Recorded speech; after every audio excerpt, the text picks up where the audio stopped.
Welcome to Scarves and Spikes.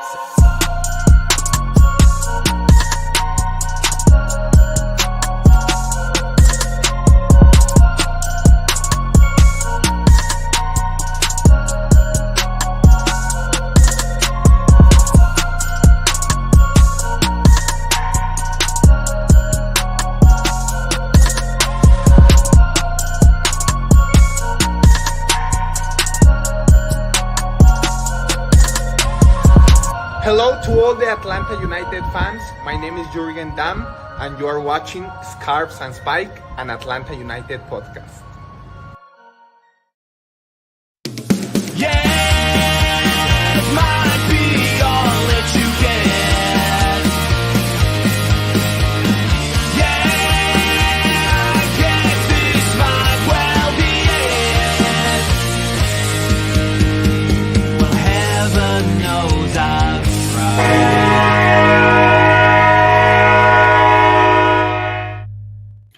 Welcome to the Scarves and Spikes. Sydney here, Tyler here after Atlanta United's 2-2 draw against Inter Miami.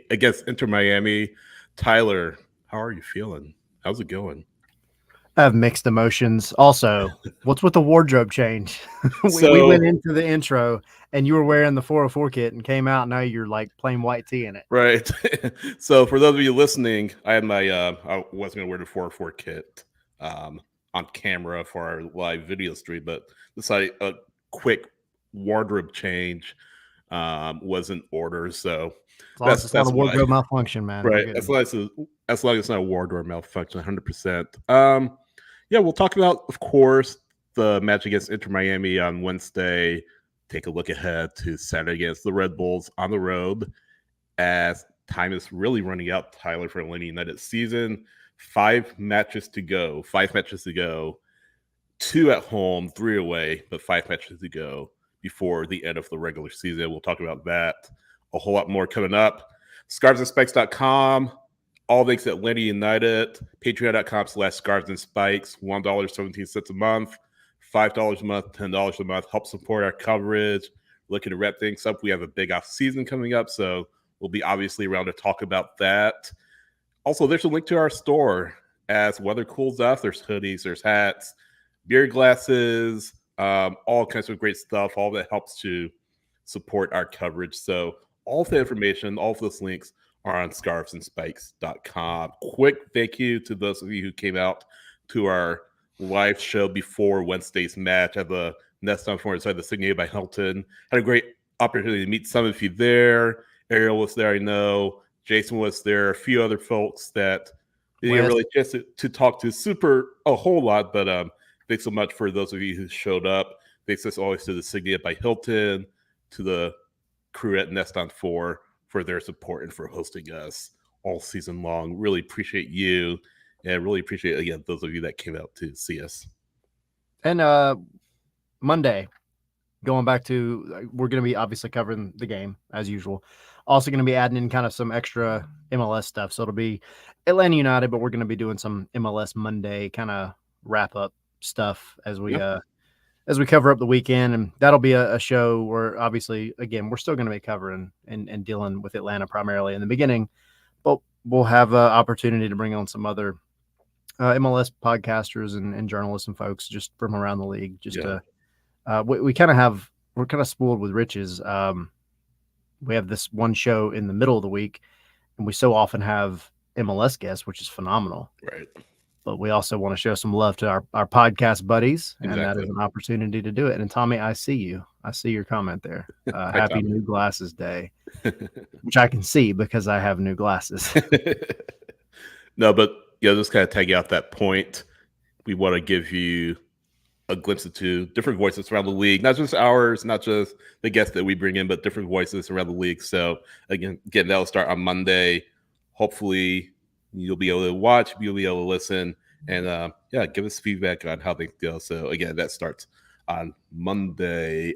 Let's talk about Wednesday. A really crazy match. Well, just to set it up, first off, we talked about on our 3 takeaways video that we're starting to do after every Atlanta United match, hopefully both home and away. We'll try to do one, of course, on Saturday remotely, but We were talking about it, you and I, Tyler, in the press box, how dead the place was. I mean, all this considered. Of course, when Messi came out to warm up, everyone was rushing down the stairs trying to get pictures of him warming up. The crowd just was cheering when they started to warm up, get ready to come in. It just erupted when he stepped onto the pitch, as expected. So he was kind of the main draw from a neutral standpoint. But I thought just it was dead. There was just no atmosphere. There's no buzz to the building.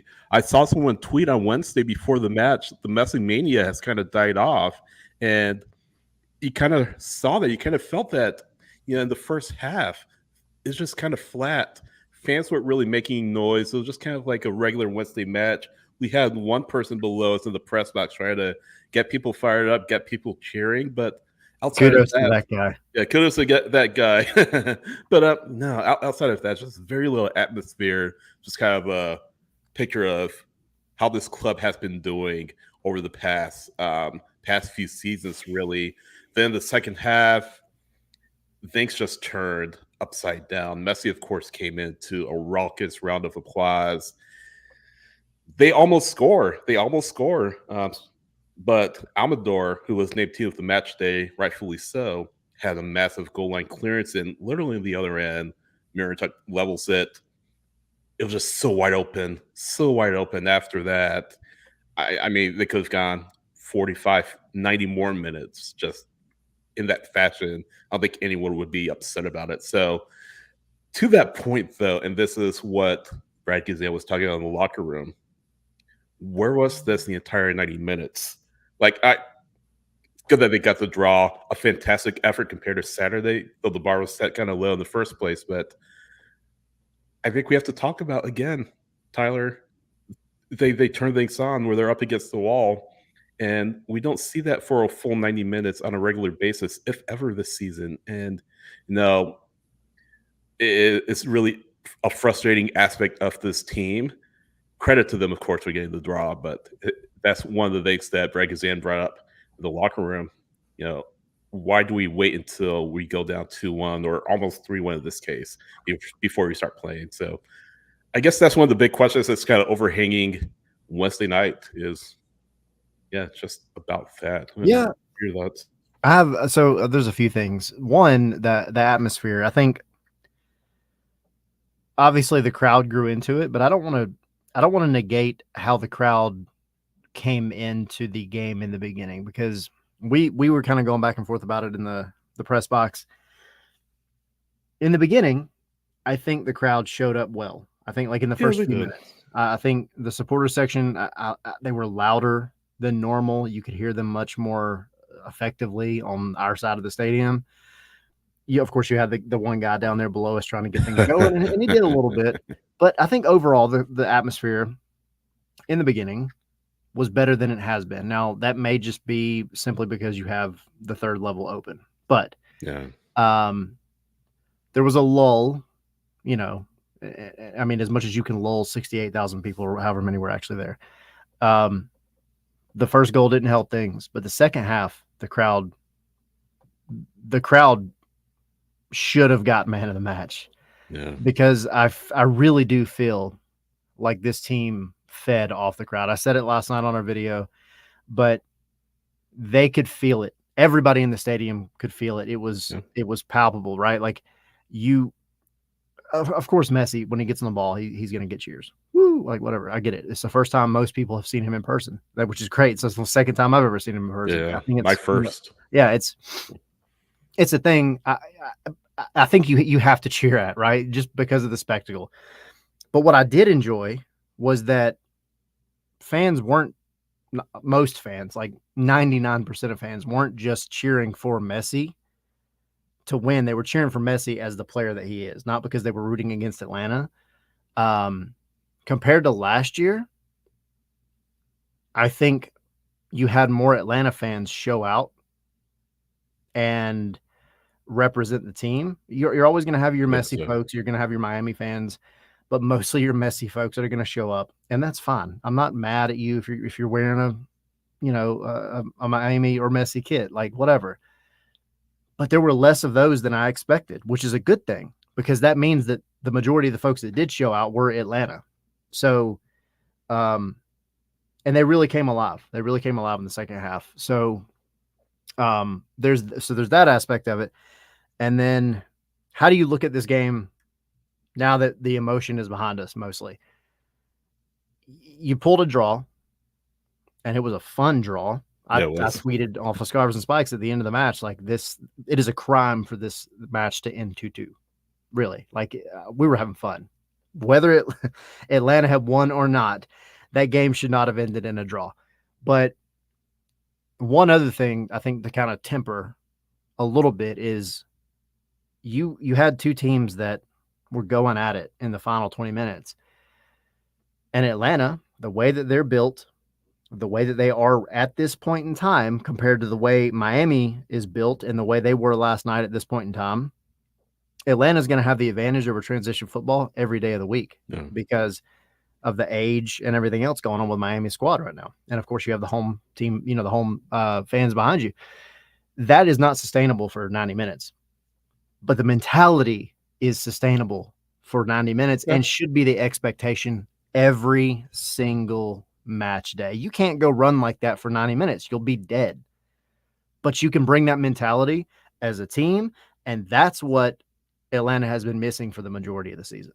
Yeah, not to dwell too much on, I brought up Brett's comments, and not to dwell too much on it, but yeah, how many matches has this team dropped points or lost because of that mentality, because of the intensity, that they just kind of decide, hey, we're up against the wall. Now's the time to pick it up. And again, I think that's where the frustration for Brad came from. I think that's where the frustration, to some extent, to a lesser extent, where Valentino came from. Just you have to have that full on 100%. You can't just turn it off, turn it back on whenever you feel like it. So that's something that this team will have to discuss in the offseason. And that's not going to happen with a player coming in. That's a full mindset. Maybe when you get players in here, because we feel like there's going to be a lot of turnover, right, on this roster, and you hope the players that come in play with their heart on their. Saba Ljubinica is a absolute case study in how this team should be playing all 90 minutes long, every single match. Yeah, he's just like, he never stops. It doesn't always show up on the stat sheet. He doesn't always score, but he cares. He gives a crap. You almost did it. I almost did it. Yeah, no, he gives a crap. That would have been like the first. Yeah. But no, the team needs to share that passion. The team needs to share that passion. A credit to him, he got his goal, leads the team in goals, could have had a brace that would have been the match winner, and he was disappointed, as you might imagine, in the locker room. But you need to see that from every single player on this roster, not just Saba. Amador had a terrific shift. Really liked what Amador did outside of that goal line clearance. I mean, he's been a good signing for Atlanta United. Stian Gregerson was fantastic. Had some very sturdy defending when it mattered, especially against Messi down the stretch. Derek Williams, he took a knock in the first half, stayed in. We'll have to monitor that to see how that goes, but he stayed in. I want to hit on two, though, Edwin Mosquera, and he's probably as polarizing. That's a point of contention. Yeah, he's probably as polarizing as any player on this roster. I thought he was good. He wasn't great. I thought he was good. Nearly had an assist on the game-winning goal. But I think he brings to you maybe a dimension that you don't get with Xande Silva. And I don't know if he's a starter for this team. I don't think he's a starter. But for what you can get for him, or what you can get out of him, considering what his ultimate role is with this team which is maybe a backup winger, I mean, he's decent. And I don't know what that looks like in 2025. I'll imagine he'll be here in 2025. Probably not as a starter, but maybe as a super sub to a much lesser extent. Somebody you can bring in, paces and everything, but somebody you can bring in to run around and try to make things happen. So if you look at Mosquera from that angle, he's a good player. As a starter, I don't see it, but yeah, he was good when he came in. Yeah, I've said for the longest time this sounds not the way I want it, but it's what I'm going to go with. He's a project. He is honestly the definition of a U22. Yeah, that's what they're all about. Yeah. I mean, I know people will disagree with me, but you're gonna make money, quote unquote, air quotes for everybody listening after the fact. You're gonna make money off Edwin Mosquera when he does go. Yeah. He is a guy that is just gonna bring some pace. He's gonna bring raw energy. It's not refined yet, though I would argue that it is more refined than it was when he first got here. He's been up and down this season, as has the whole team. Name one player that's been phenomenal all season. The only one would be Brad Guzan, and close second would be the whole center back core. Yeah, but even they've had their missteps. So yeah, Edwin, I think he's what you want to come on late. Yeah, I agree with you. He's not a starter right now, and he shouldn't be looked at as a starter going into this offseason whenever the front office is going to try to do what they do, because they have a lot to do. You need, if Sean De Silva can't get it right / stay healthy, you need somebody else up there that's going to make a difference and be your starter, so that when Edwin Mosquera does come on, you're not relying on that guy to make something happen. Things should already be happening, and he just brings a different flavor. So, I mean, yeah, I think I liked what he did last night. He had mistakes, but he got the ball in the final third. He put in a couple of good crosses. He put in a couple of really bad ones, but he had one that almost made it to the toe of Saba, and it would have been a tap in. Yeah.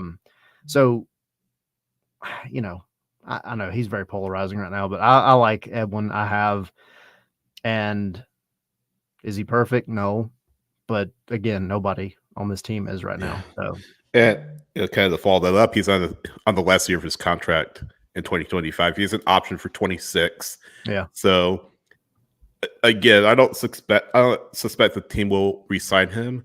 That being said, he'll drop out of U22 eventually. I think this is his. I'm just looking at his stats right now. So he's 23. So I'll have to go back and check to see when players come out of that U22. But yeah, like you said, he's the perfect player for that U22 profile. Like Garth Allegro has mentioned a lot about his vision for U22s, and I think that Edwin fits that perfectly. So again, not a great game, but a good game. And again, kind of you got what you needed from him. You got what you needed from him, and yeah, that's we saw that on Wednesday. Another player, I talked about him briefly, is Amador. Amador, again, I said a few minutes ago, even before the goal line clearance, I thought he had a good game. I would say it's one of his better games in the short tenure with Atlanta United. And for what they got for him, he was on a free transfer. So obviously you have to pay anything for him, but I feel like he won't be. I mean, probably won't get you a lot of assists, but he can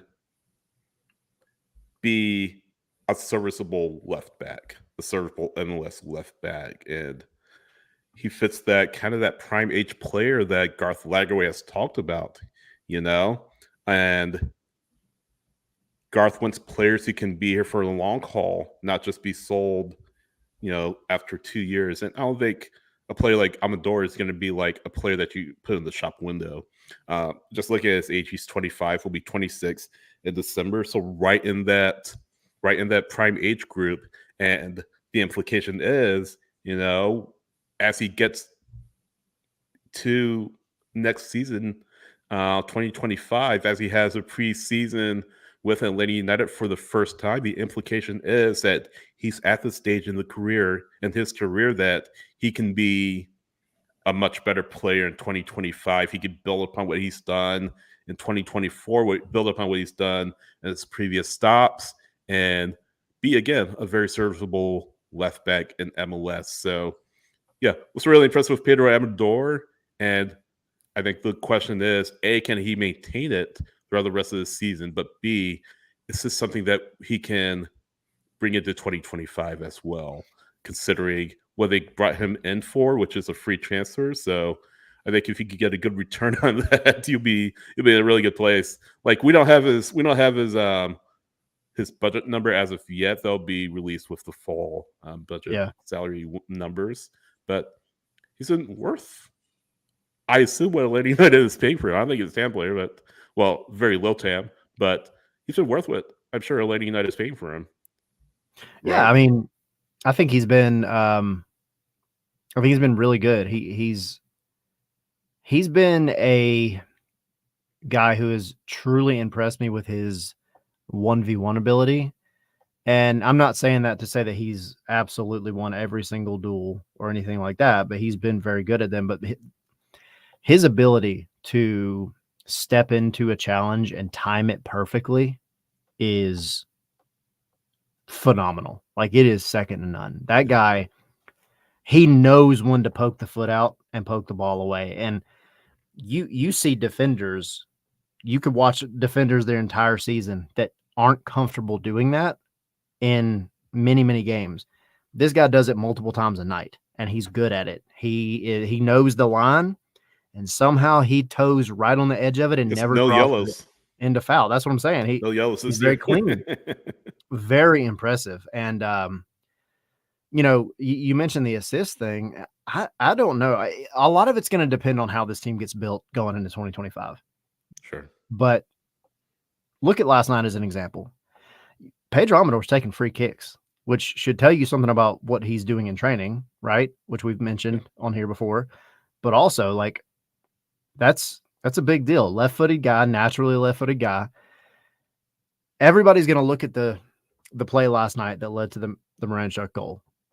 And you're going to see that kind of snapshot, like he just, again, timed it perfectly, got in the way of the ball, and saved Atlanta from a loss. Right. I was typing the tweet and said they should be down 3-1 right now. Same here. And I didn't even get a chance to finish typing it out, and Atlanta had scored. So, but what happened after he clears that ball is Saba gets on the end of it because it bounced fortuitously out to Saba.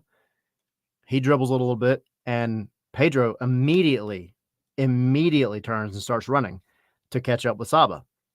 Saba plays it over to Pedro. Pedro makes the big switch out to Abel Mosquera over everybody. Of course, this is transition football 101, but the ball was on a dime. And then Abel Mosquera does some things, and the ball ends up going out for a throw in. And then Brooks Lennon gets the easiest assist in the history of assists by passing it to Miranchuk, and then Miranchuk does his thing. But that play belongs to Pedro Amador, and he gets no credit for it. So you start playing some transition football, or at least, I'm not saying change your whole style, but be more effective in transition. And those big switches, those accurate passes, Pedro Amador was going to start getting numbers from those. And I really like what I see out of that. That doesn't mean he's got to get forward all the time. He's very defensive oriented, and he's very good at what he does defensively. We've seen that, and I've been very impressed with him. And fun fact, I know this is kind of playing at numbers a little bit. He is the second highest rated player for the whole season on SofaScore for Atlanta United after 4 behind games. Only Thiago Almada. It's a high bar. No, and he had a really good assist to Saba too. On Atlanta's first goal, so you can't forget that. Rob kind of mentioned in the post-game press conference, you guys had asked about Amador, not because we didn't respect him, obviously, but because obviously a lot to talk about in the discussion this round. The overall performance, the last 15-20 minutes, and all of that. We can't not move forward though without talking about Miranchuk's goal. Just a fantastic strike from near the right side of the box. Just a really well taken goal right over Calendar. Calendar had there's nothing he could do about it. And that left foot. What did Garth tell us? Just wait till you see that left foot, and we saw it. And Yeah. hopefully, And then some. yeah, hopefully this gets him going. Hopefully he can take this and get to a place where he could maybe get a few more goals this season. I'd love to see it. I'd love to um, see him, affect this team even more. But obviously, that bar is going to be a little bit higher because he scored now, and Valentino said, now he's integrated with the group. Now, we expect more out of him. And the message to him was, now that you've scored, now you can get yourself a few more. So really good to see him get on the score sheet. Really well taken strike, and hopefully more to come from him. But that was a player, Tyler, that we talked about.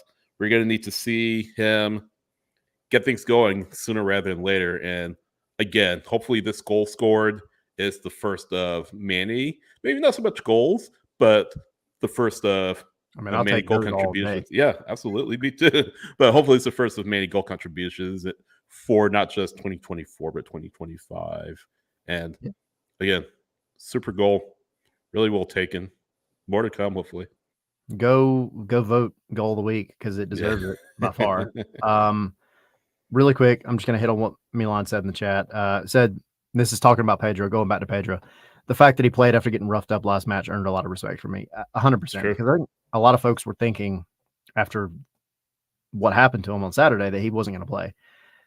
I mean, how he didn't get a concussion is beyond me. But seeing him in the locker room after that game, I'm truly surprised he played. Because it wasn't just like, oh, I got bumped in the head. This dude got thwacked. So, yeah, 100% I agree. Absolutely. Mad respect. And to come out and play that kind of game, even better. So, but yeah, Alexei Miranchuk, man, first of all, I'm so upset that he didn't get to meet Offset. I'm so upset. That was a thing last night that we all had been it had been mentioned that he got to meet Offset, and we all know the history, right? Alexei Miranchuk loves Atlanta rap and loves rap in general. And the fact that it was Offset, and I forget who the other one was, but they were both in the bins, and he didn't get to meet either one of them. Yeah, but that's a bummer. So they got to redo it. But he scored with Offset in the building. He did score with Offset in the building. Something. Yeah. So, but no, I mean that goal. So let's talk about the left foot for a minute. You don't see them placed that well very often at all. That was quite literally the definition of, upper 90, top bins, whatever you want to call it. It has been a long time since we've seen an Atlanta goal that pretty.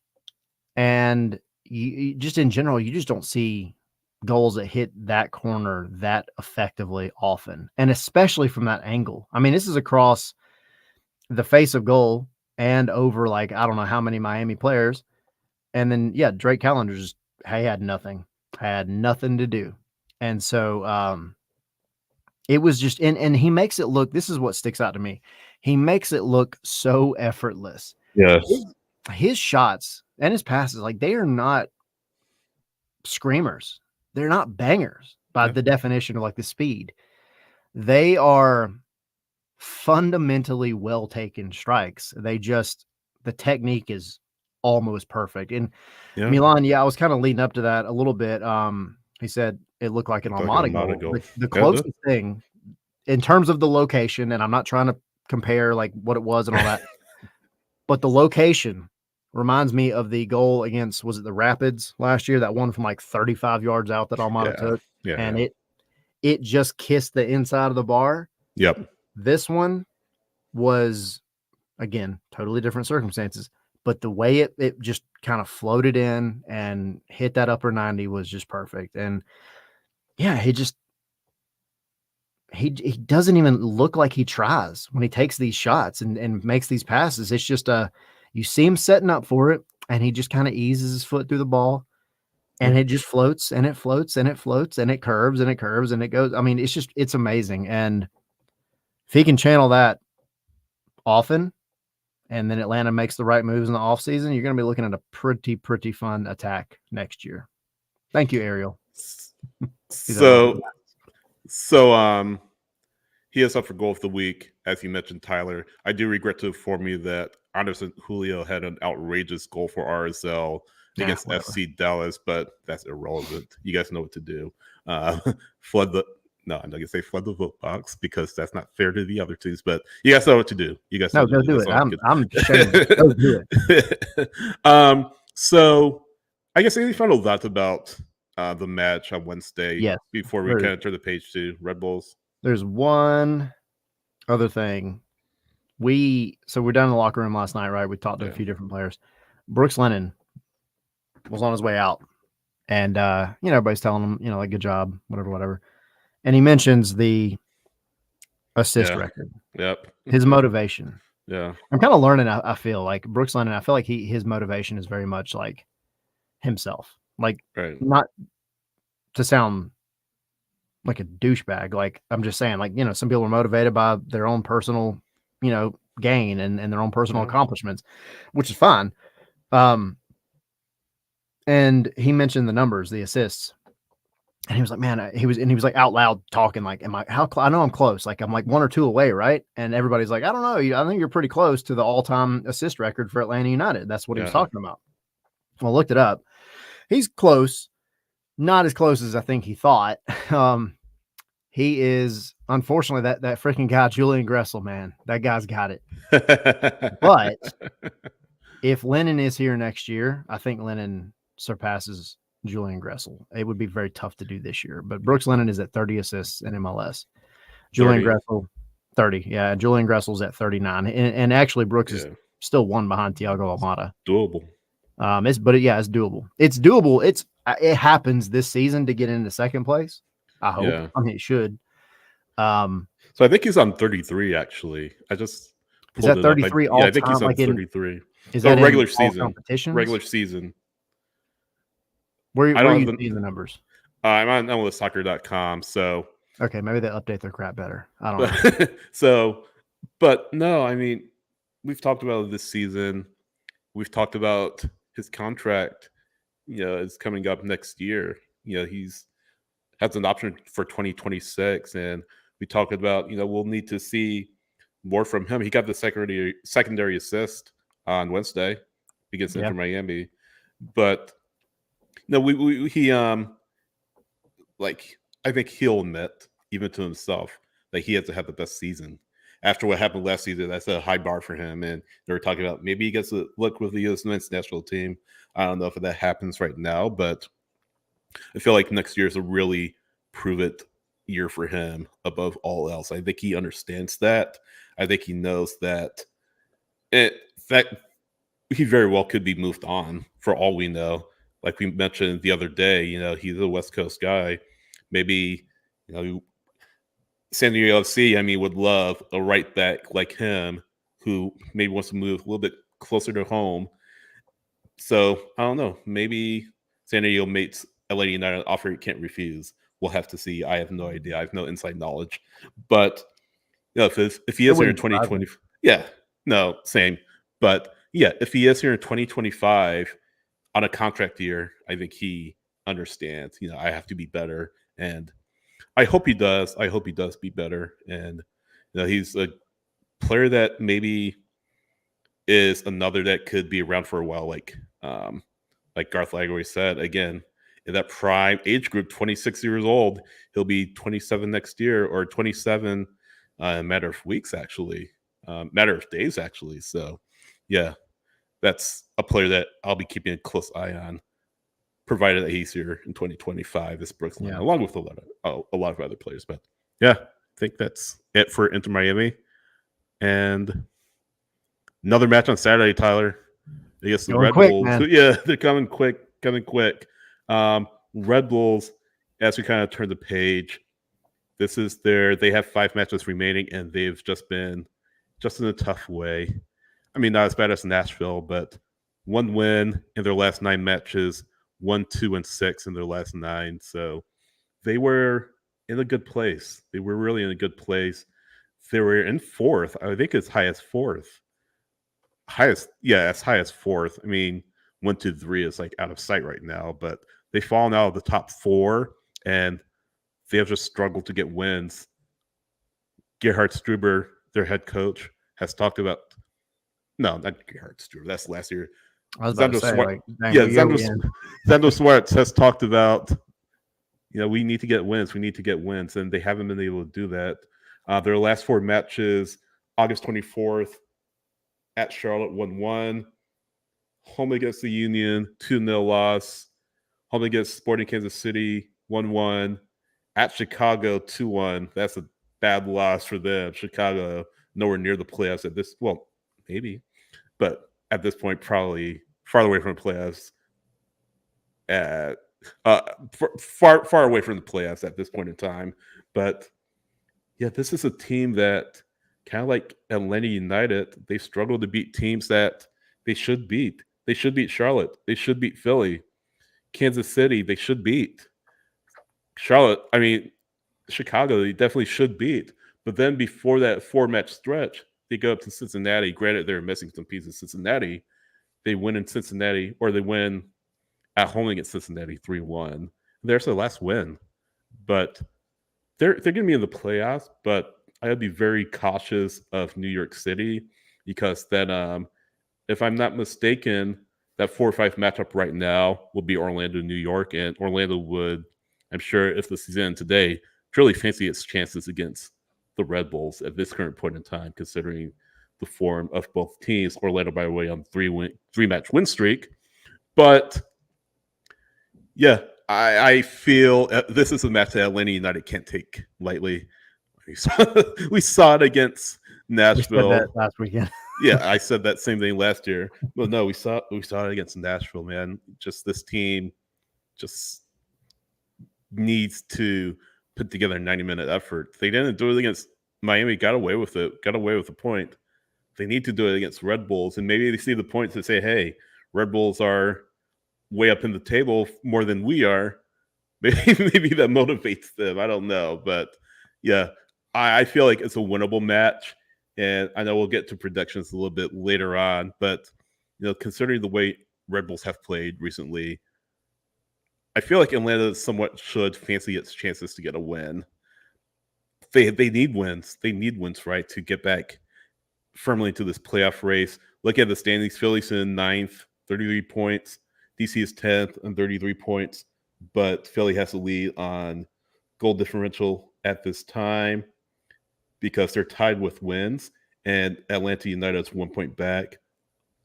Right now, a win would put them in 9th if results fall their way on Saturday. So, I don't know. I'm kind of of 2 minds of this as far as this particular match is concerned. Yeah. I don't know what to think. I don't know. It depends on what version of Atlanta United shows up. Atlanta United is a bettor's worst nightmare. Unless you are me last night, 2-2, called it. I'm going to toot my own horn for a minute. I even got the goal scores right. Miranchuk and Saba. Well done. I'm tooting my own horn. I'm being that guy for a minute.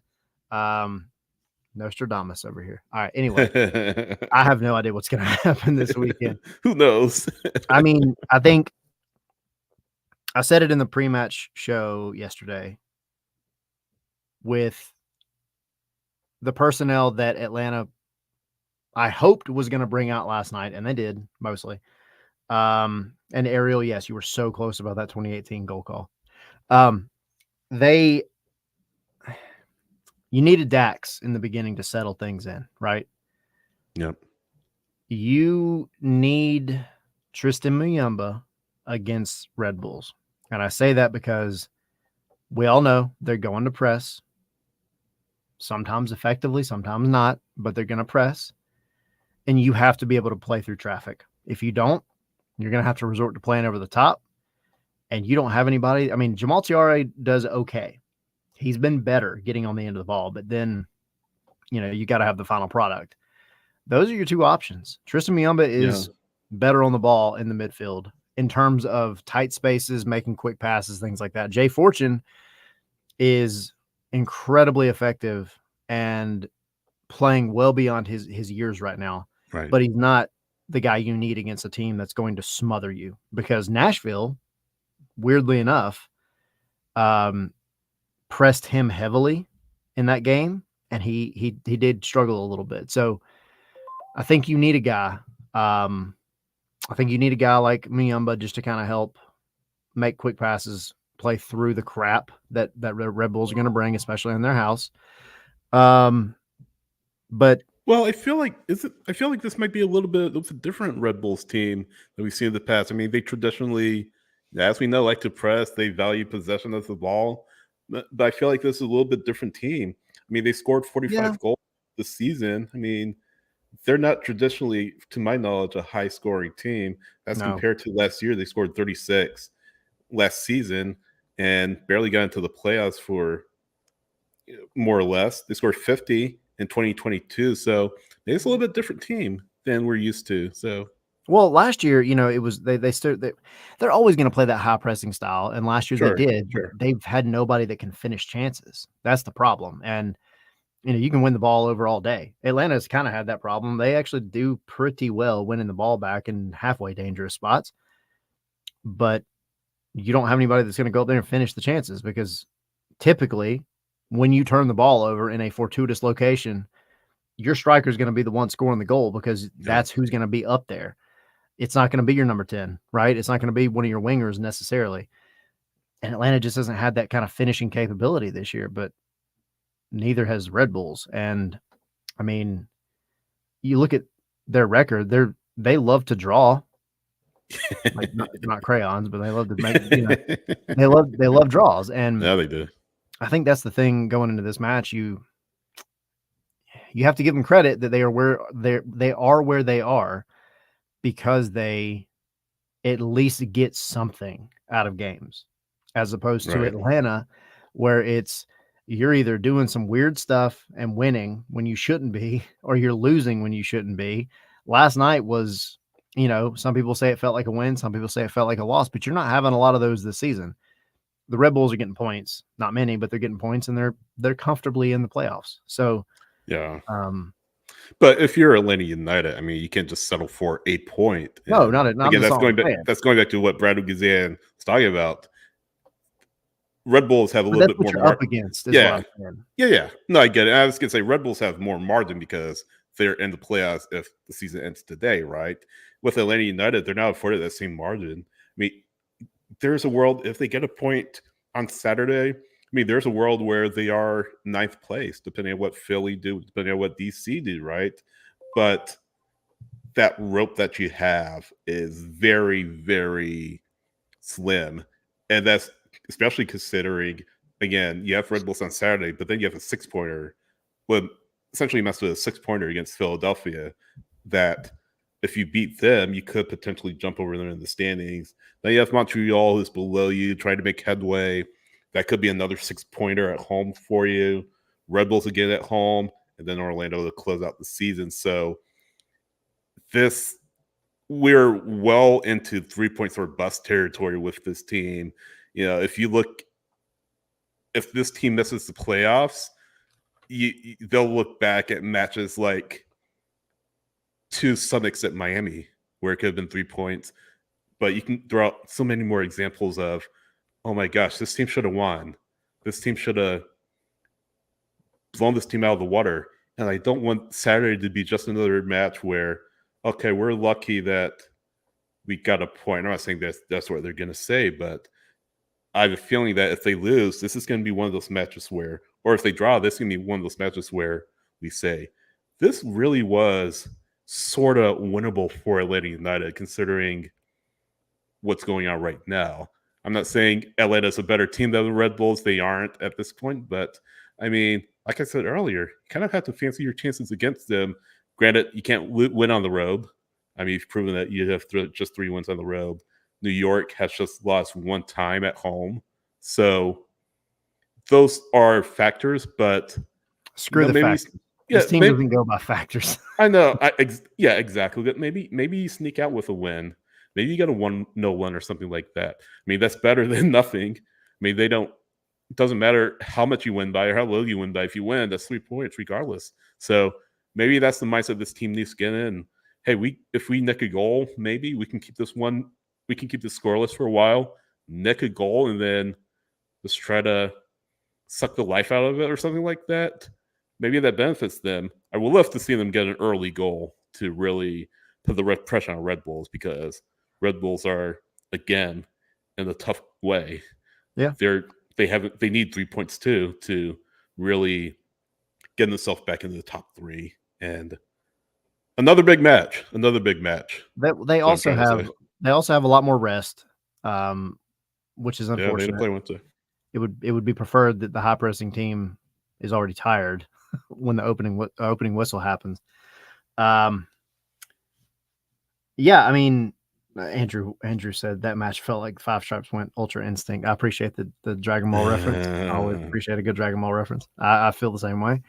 But that's what it is, right? You need that mentality that you had in the final 20 minutes of the Miami match. You got to carry it over. And Milan said, all I ask is just don't come out flat. Come out with some confidence and momentum. Absolutely. Yeah. You might go up to Rebel Arena and have a rough day. A lot of teams do. Atlanta historically. It's not been a great place for Atlanta. You can't look at that crap. You've got to go and take the feeling that you had trying to score that game-winning goal Wednesday night and carry it to New Jersey with you. That's the problem. This team hasn't done that. I understand, and that's the thing that Rob Valentino and staff have to solve. Like, and I'm sure, and I guarantee, if you were to ask him this right now, if we could get him back on the show right now and we asked him that question, he would say, "If you could figure it out, you make a lot of money." 100%. But they maybe, not to interrupt you, but maybe the kind of what this team has shown in matches, kind of turning things on at the last minute, is a preview of what to come, toward the last 5 matches of this season. Like, their backs are against the wall massively, and like we already talked about, you have to win most of these games coming up. Maybe look at this, and maybe the same mindset that they have going into games. I mean, it's not a good mindset, but maybe that's what we see from them. Like, oh my gosh, we gotta win. We gotta win. And so maybe they take that in and make some noise down the stretch. I don't know if it will happen, but maybe they make some noise down the stretch and maybe turn some heads. I don't know.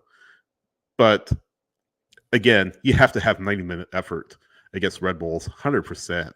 And that's all I ask for. Yeah, exactly. That's all the fans want. Yeah, exactly. And hopefully you don't lose, but if you lose going down swinging, we kind of talked about that before the Inter Miami match. Maybe you don't win that one, or maybe you don't get a point out of that one, but at least you tried. And they definitely tried on Wednesday, almost got the win. But again, that they didn't try the entire match. Well, I don't want to say that sounds bad, but we didn't see that full effort throughout the entire match. And we've seen that from this team time and time again. We can't see that against Red Bulls. Like this, you have to get 3 points. You really do. Especially on the road. The team has struggled on the road again this year. You got to get 3 points against Red Bulls. And I mean, I don't think it'll be a massive, massive upset if they do that, to be honest. No, I don't either. I mean, the rest of the season, the games are ones that you look at and you think, all right, we can do something here. Philly is going to be hard, especially considering they've finally remembered how to play football. They're in a heater. Yeah. Orlando. Darabo has been terrific. Yeah, 100%. Orlando is going to be tough. But Red Bulls, both times. Montreal, that's a weird one. Joseph, right? Like, whatever. But it's at home. You've got their points to be had there. And it's not like points that you look at and you say, like, oh, Atlanta's a massive underdog. The version of Atlanta that showed up against Nashville is a massive underdog. The version that showed up at the end of the game last night could take on most teams in the league. Yeah. And that's it. It's all mentality. It's all mentality. I don't know what you have to, like, what kind of locker room speech you have to have before you go into these games to hype everybody up, to get everybody ready to go, whatever you have to do. But you have to come out ready to run. And Brad, he said it well last night. It I think maybe this quote kind of went under the radar, but he said, your legs start getting heavy, you got to start doing some dirty running. Well, I mean, and anybody that's ever played soccer or anything where you run a lot, the feeling. It sucks. Yeah. But your motivation has to be more than your desire to not run anymore. I understand you get tired. Those legs get heavy, but you're fighting for the badge. Saba promised the fans last night that they're making the playoffs. Yeah. And you got to go and show that. I'm not saying Saba hasn't. Saba's been one of the most consistent guys, at least in terms of the effort, that he's putting out. But you have to string that mentality together for a full 90. And if you do, there is a good chance you will come out on top. I'm not a runner. I'm not in peak fitness anywhere close. I don't know how some of those guys do it for 90 minutes. Just kind of sidebarring. No, I mean, I hate running. Miles of running in one life where insane. I've ran a lot, but there's insane. Dude, 7 miles in 90 minutes? Screw that. I'd rather watch people do it rather than do it myself at this stage of life. As we got to wrap up here, I mean, let's get into predictions. Why don't you go first? Let us know what you're on a coming off a pretty significant victory from the Inter Miami match. I want to see what you think of Saturday prediction wise. I'm going to go with 2-1 Atlanta. Nostradamus. 2-1 Atlanta. And I'm going to tie this in. Actually, Omar asks, is Miranchuk better on the wing or in the middle? So tying into my prediction, the Red Bulls, they're going to get tired 70th minute, right? You stay alive. And I do believe coming off what you did Wednesday, this team can come out, get the right mindset. I think they can come out and nick a goal early. I don't think the lead lasts. So, yes, I say they're scoring first, but then they, of course, give up a goal. And then Miranchuk is going to be the one to be part of the game winner. I'm not saying he scores, but he's going to be part of it. And it's going to be because he has the space to operate. So I say that ties into this. How? Nashville clogged the entire area that Alexei Miranchuk was supposed to play in. You come out yesterday and he's playing on the wing. You want to put him on the right because he needs to drift into his left foot. That's common sense. Any analyst is going to tell you that. However, he has to play in the middle. He has to be the number 10. He has to be in that top of the box location. Now, he can drift left and right all day. We saw it last night. He was second half. He's playing as the number 10, the true number 10, but he's drifting over to receive the ball. And then he's doing things and he's taking space that is given to him and he's making people pay. So does that mean Mosquera starts on the right wing then, or? I would love to see Mosquera start on the right and Saba start on the left. Yeah. I would love to see that. But yeah, so 2-1 anyway. You say 2 at Atlanta. I'm going to say 1-0 in Atlanta because I feel like they can nick one. I really do. And Red Bulls have had really put the ball in the back of the net. I mentioned the one goal they scored against Charlotte, clean shutout against Philly, one goal against Kansas City, one goal against Chicago at that loss the other day on Saturday. They started to put the ball in the back of the net, and you see a lot of 1-1-0 results throughout the season for them, especially in these last 4 matches. So I think Atlanta United, maybe next one, they get kind of fortunate. I would love to see a Stian Gregerson header past Carlos Coronado or whoever starts for them, probably Coronado. But yeah, I would love to see that. Maybe a weird goal, not a weird goal, but maybe kind of a fortuitous goal in that fashion off a set piece.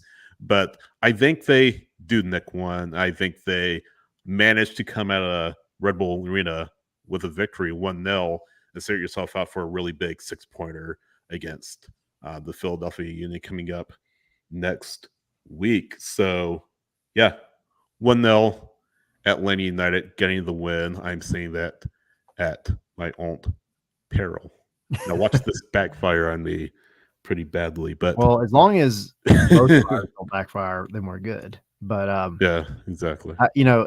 one last thing. And I haven't seen it. I was talking to my wife about this last night. Atlanta had 2 really pretty goals last night. Really pretty goals. They had a bunch of ugly crosses, which was carried over from Nashville, but they got the ones right that they needed to get right. Yeah. Miami had 2 fluky, crappy Yeah. goals. You had a guy that was offside, took a deflection. What do you do? And then you had a free kick that probably shouldn't have been a foul in the first place, but whatever. And it takes a deflection. Yeah. Brad had it covered except for the deflection. They weren't beating cleanly at any point last. No, at all. I mean, and then good. freaking Brad saves Messi, saves Luis Suarez. Uh-huh. Well, let me rephrase that. He saves Messi, and then Pedro Almodovar saves Luis Suarez. You kept yourself alive. The defense did the job. It was unfortunate that there was a draw. It could have gone either way though. But you had 2 really good open play goals, and this team really needed that. So it's good to see. Hopefully win on Saturday against Red Bulls. And again, ahead of a massive match against the Philadelphia Union. But we'll be back Saturday before the match to talk about it. We'll be giving coverage, of course, leading up to the match. Afterwards, our 3 takeaways. Then on X, we'll have spaces after the match. Win, lose, or draw. We do it after every single match for the most part, but we'll be on with you talking about it. But looking forward to Saturday, another big match for Lady United coming up against scarfsandspikes.com. Join us there. Has a link to our Patreon, have a link to our store, have the links to all of our coverage from this season leading up to Red Bulls. So, and then back Monday for MLS Monday. We got a full schedule. Yes, full schedule. Staying busy. Thanks for watching, and I can't talk. Thanks for watching. Thanks for listening. Thanks for watching. Thanks for listening. We really appreciate you guys, and we will see you on Saturday. Peace, y'all.